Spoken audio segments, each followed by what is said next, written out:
আসানসোলের চিনাকুড়িতে ভারতীয় জনতা পার্টি পরিবর্তন সভা থেকে শাসক দলকে আক্রমণ। রবিবার কুলটি বিধানসভা কেন্দ্রের অন্তর্গত চিনাকুড়িতে ভারতীয় জনতা পার্টি পরিবর্তন সভা আয়োজন করে, যেখানে বিপুল সংখ্যক মানুষ উপস্থিত ছিলেন। বিজেপির সিনিয়র নেতাদের উপস্থিতি এলাকার রাজনৈতিক পরিবেশকে উত্তপ্ত করে তুলেছিল।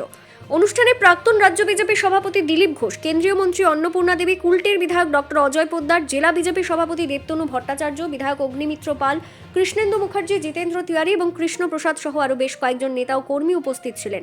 নেতাদের ঐতিহ্যবাহীভাবে স্বাগত জানানো হয়। কেন্দ্রীয় মহিলা ও শিশু উন্নয়ন মন্ত্রী অন্নপূর্ণা দেবী তার ভাষণে রাজ্যের তৃণমূল কংগ্রেস সরকারের ওপর তীব্র আক্রমণ করেন। তিনি বলেন যে তৃণমূলের শাসনকালে পশ্চিমবঙ্গের পরিস্থিতি ক্রমাগত অবনতি হচ্ছে। তিনি আইন শৃঙ্খলা এবং মহিলাদের নিরাপত্তা নিয়ে গুরুতর উদ্বেগ প্রকাশ করেন এবং বাংলাকে বাঁচানোর লড়াইয়ে যোগদানের জন্য জনগণকে আহ্বান জানান। পরিবর্তন যাত্রাকে ঐতিহাসিক বলে বর্ণনা করে তিনি বলেন যে এই অভিযান রাজ্যকে বর্তমান সমস্যা থেকে মুক্ত করার একটি উপায় হবে। বিশাল সমাবেশের কথা উল্লেখ করে তিনি বলেন, এই বিপুল জনসমাগম ইঙ্গিত দেয় যে রাজ্যের মানুষ এখন পরিবর্তন চায় এবং আসন্ন নির্বাচনে বিজেপি সরকার গঠনের জন্য দৃঢ় প্রতিজ্ঞ। তিনি অভিযোগ করেন যে গত 15 বছরে রাজ্যে দুর্নীতি ও অশাসন বৃদ্ধি পেয়েছে এবং কেন্দ্রীয় সরকারের তহবিলের অপব্যবহার হচ্ছে। অনেক প্রকল্পের নাম পরিবর্তন করা হচ্ছে এবং কিছু বাস্তবায়ন হচ্ছে না, যার ফলে সাধারণ মানুষ বঞ্চিত হচ্ছে। অন্নপূর্ণা দেবী যুব কর্মসংস্থান নিয়ে উদ্বেগ প্রকাশ করেন। তিনি বলেন, রাজ্যের যুবকরা চাকরি খুঁজে পেতে হিমশিম খাচ্ছে এবং অর্থের ভিত্তিতে চাকরি দেওয়া হচ্ছে, এমন অভিযোগও উঠে আসছে। তদুপরি তিনি অবৈধ অভিবাসন ইস্যুতে রাজ্য সরকারের ভূমিকা নিয়ে প্রশ্ন তোলেন। দিলীপ ঘোষ তখন তার স্বভাবসুলভ স্টাইলে তৃণমূল কংগ্রেস সরকারকে লক্ষ্য করে বলেন যে তাদের নেতৃত্বে এই অঞ্চলে কোনো সুনির্দিষ্ট উন্নয়নমূলক কাজ হয়নি এবং নেতারা দুর্নীতিতে জড়িত। তিনি অভিযোগ করেন যে 7 বছর আগে কেন্দ্রীয় সরকার একটি পানীয় জল প্রকল্পের জন্য 7,000 কোটি টাকা বরাদ্দ করেছিল, কিন্তু আজ পর্যন্ত মানুষ জল পায়নি বা তহবিলের হিসেব পায়নি। আসন্ন বিধানসভা নির্বাচনে তৃণমূল কংগ্রেসকে ক্ষমতা থেকে সরানোর জন্য তিনি জনগণের কাছে আবেদন জানান। অগ্নিমিত্রা পাল বলেন, বিজেপি সকল সম্প্রদায়কে সাথে নিয়ে চলায় বিশ্বাস করে এবং কারো প্রতি বৈষম্য করে না। তিনি অভিযোগ করেন যে তৃণমূল কংগ্রেসের জনগণের মনে ভয়ের পরিবেশ তৈরি করেছে, যা দূর করতে হবে। তিনি বলেন, রাজ্যের উন্নয়নের জন্য বিজেপি একমাত্র বিকল্প। সভায় বিজেপি কর্মীরা পরিবর্তনের সমর্থনে জোরালো স্লোগান দেন। অনুষ্ঠানে কুলটি অঞ্চলের বিভিন্ন এলাকা থেকে বিপুল সংখ্যক মানুষের অংশগ্রহণ লক্ষ্য করা যায়, যা স্পষ্ট করে দেয় যে আসন্ন নির্বাচনের জন্য রাজনৈতিক তৎপরতা তীব্রতর হয়েছে। সর্বোপরি এই সভাকে সফল করার জন্য আপনারা ব্যাপক সংখ্যায় উপস্থিত হয়েছেন, সেজন্য সবাইকে শুভেচ্ছা জানাই। এই আসানসোল জেলা বলুন, লোকসভা বলুন, এ হচ্ছে শিল্পাঞ্চল, চাকরি উপার্জনের জায়গা।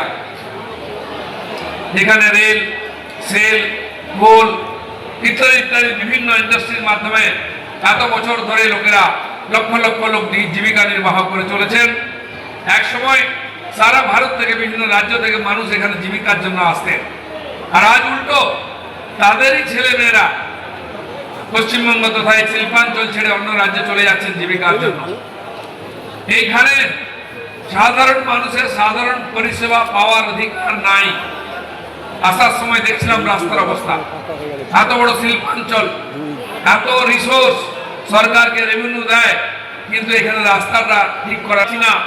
আমি মার্চ মাসে আসছি কি আগস্ট মাসে আসছি, রাস্তার মাঝখানে এক হাঁটু জল জমে আছে, বড় বড় গর্ত আছে, অথচ টিএমসির নেতারা, এমএলএ, এমপি সবাই এখানে বাহুবলী। 2 জন নেতা শুনলাম জেলে আছেন, আরো কিছু ওয়েটিং লিস্টে আছেন। ছোট বড় বিভিন্ন মাপের নেতা তারা যাওয়ার অপেক্ষা করছেন, ভোটের আগেও যেতে পারেন, পরেও যেতে পারেন। এখানকার এমএলএরা তো আরো মহাপুরুষ। একজনের ছেলে তো দিনের বেলায় বন্দুক নিয়ে সবাইকে চমকায়, কথাই বলা যাবে না, ভাই নিজে মারবে না হয় পুলিশ দিয়ে পেটাবে।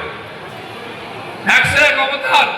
মন্ত্রীদের কথা না বলেই ভালো, অনেক গুণের তারা গুণী। এই শিল্পাঞ্চলকে ধীরে ধীরে লুট করতে করতে বামপন্থীদের আমলে ইউনিয়ন বাজি করে সমস্ত কারখানার দম বন্ধ করে দিয়েছিল। ইনারা এসে পুরোপুরি তালা মেরে দিচ্ছেন, ধোঁয়াই বন্ধ করে দিয়েছেন। পশ্চিম বাংলা থেকে পলায়ন শুরু হয়েছে, মানুষ পালাচ্ছে ছেড়ে। 50,000-এর বেশি শিল্প পালিয়েছে এখান থেকে। এখানে চালানো সম্ভব নয়, টাকা পয়সা সম্পত্তি প্রাণ পর্যন্ত চলে যাচ্ছে। এরকম পরিস্থিতির মধ্যে আমরা এগোচ্ছি। এখানে প্রত্যেকটি মানুষ আজকে বঞ্চিত, পীড়িত, অত্যাচারিত। সে বয়স্ক হোক, শিশু হোক, যুবক হোক, মহিলা হোক, কেউ সুরক্ষিত নয়। সবচেয়ে বেশি দুর্দশা গ্রাম বাংলার গরিব মানুষের। মাননীয় প্রধানমন্ত্রী কেন্দ্রের থেকে গরিব কল্যাণ যোজনার জন্য একাধিক প্রকল্পের সুবিধা আমাদের জন্য পাঠাচ্ছেন। গরিব মানুষ বাড়ি করতে পারে না, তাই আবাস যোজনার পাকা বাড়ি, কাঁচা বাড়ি কিন্তু শৌচালয় নেই, তার জন্য শৌচালয়, মায়েদের সম্মানের জন্য বাড়িতে 5 বছর ধরে রেশন ব্যবস্থা, গ্যাসের ব্যবস্থা, বাড়ির সামনে শুদ্ধ পানীয় জলের জন্য 7 বছর আগে 7,000 কোটি টাকা পাঠানো হয়েছে। টাকার কোনো খোঁজ নাই, জলেরও কোনো খোঁজ নাই। গরিব মানুষ বাচ্চাদের জন্য মিড ডে মিল, সেটাও চুরি হয়ে গেছে। বয়স্কদের জন্য ওষুধ, সেটা ভেজাল। যুবকদের জন্য চাকরি, সেটা বিক্রি হয়ে যাচ্ছে। মহিলাদের মান সম্মান কোনো সুরক্ষা নাই। ভয়ঙ্কর পরিস্থিতির মধ্যে আমরা এগোচ্ছি। তাই পরিবর্তনের কথা ভেবে আমরা এই যাত্রা শুরু করেছি। এক সময় সারা দেশ থেকে লোকেরা এখানে আসতো চাকরি করতে, ব্যবসা করতে, যে কোনো ধরনের কাজের জন্য এখানে এই শিল্পাঞ্চল তথা বাংলা ছিল উপযোগী। আর আজ আপনি ভারতবর্ষের যে কোনো রাজ্যে যান, হোটেলে যান, বাজারে যান, দেখবেন পশ্চিমবাংলার ছেলেরা ওখানে কে অটো চালাচ্ছে, কে টোটো চালাচ্ছে, কে হোটেলে বেয়ারার, কেউ ওখানে ওয়েটার, কেউ রান্না করছে, কেউ খাবার দিচ্ছে, কেউ আপনার টেবিল মুছে দিচ্ছে। ট্রেনে উঠুন, ট্রেনে যারা ওয়েটার আপনার বিছানা ঠিক করে দেবে, সব বাঙালি ছেলে। আজ একটা সময় ছিল পশ্চিমবঙ্গ ভারতবর্ষকে নেতৃত্ব করেছে। सुरक्षित हो और इस गुंडा राज से मुक्ति दिलाकर, ये हमारा प्रण है। इस परिवर्तन यात्रा के माध्यम से ये संकल्प हम सबको लेना है, इस परिवर्तन यात्रा के माध्यम से कि इस गुंडा राज से हम लोगों को निजात देंगे, मुक्ति देंगे, और जहां पर शासन, जहां पर कानून का राज होगा, आम लोग अब काम कर सकेंगे, बेखौफ होकर वो काम कर सकेंगे। बेटियों को जो मुख्यमंत्री बोलती है कि 8 बजे के बाद बाहर नहीं जाना है, ये शर्म आती है कि एक महिला मुख्यमंत्री होकर इस तरह की बात कैसे कर सकती हैं। महिलाओं के साथ अत्याचार कैसे वो इसको बर्दाश्त कर सकती हैं, और जो अत्याचार करने वाले लोग हैं उसको संरक्षण देने वाली ये ममता बनर्जी। इसलिए परिवर्तन जरूरी है कि बेटियों को 8 बजे तक घर के अंदर नहीं रहना होगा, और लोगों के मन में एक संकल्प है, एक जोश और एक जुनून है कि इस बार पश्चिम बंगाल में परिवर्तन तय है।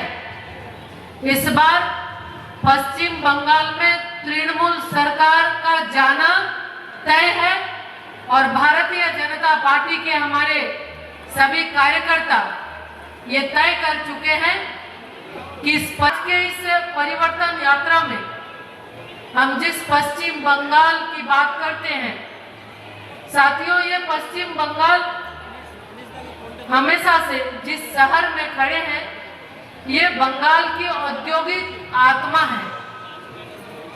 इस शहर के प्रवेश द्वार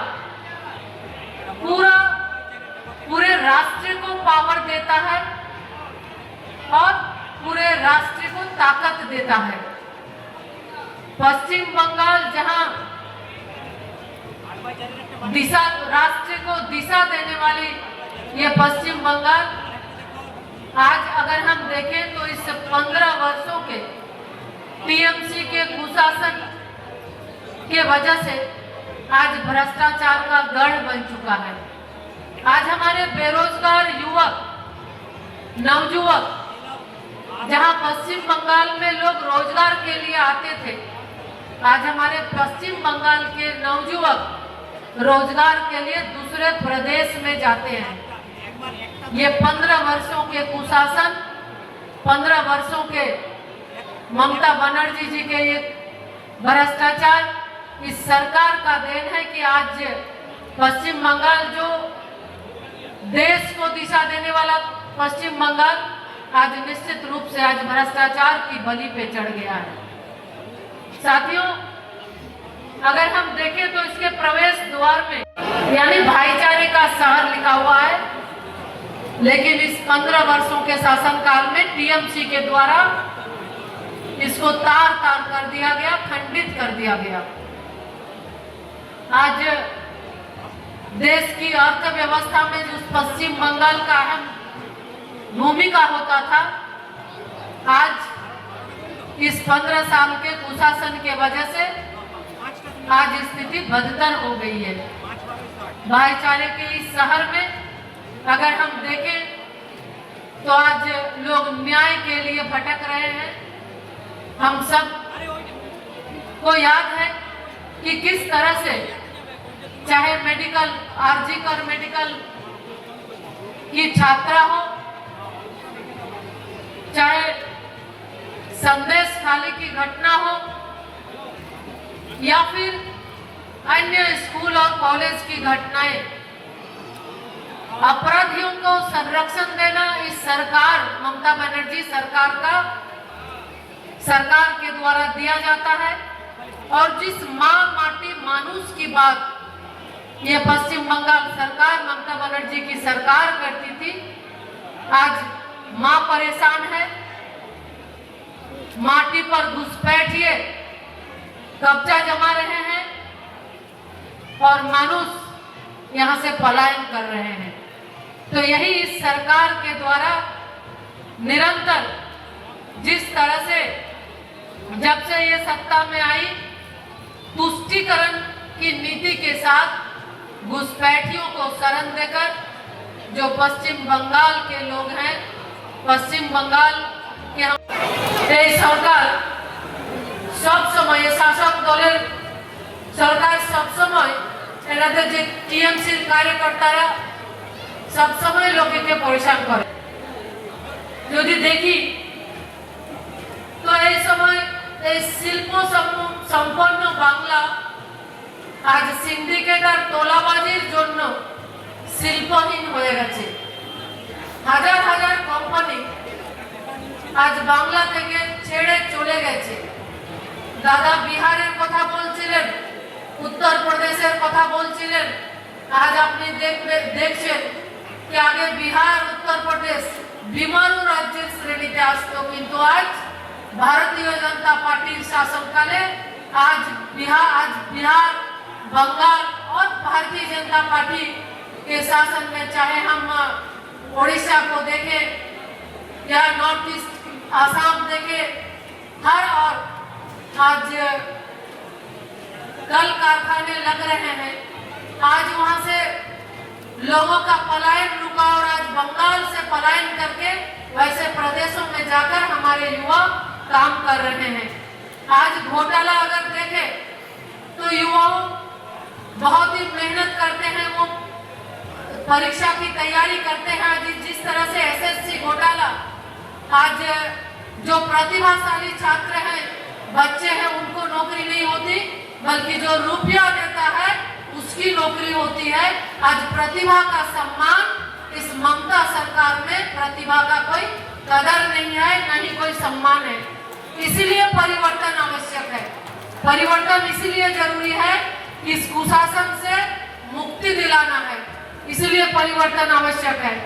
आज आत्मनिर्भर भारत की पहचान माननीय प्रधानमंत्री श्री नरेंद्र मोदी जी के नेतृत्व में देश को आगे बढ़ाने के लिए माननीय प्रधानमंत्री जी संकल्पित है।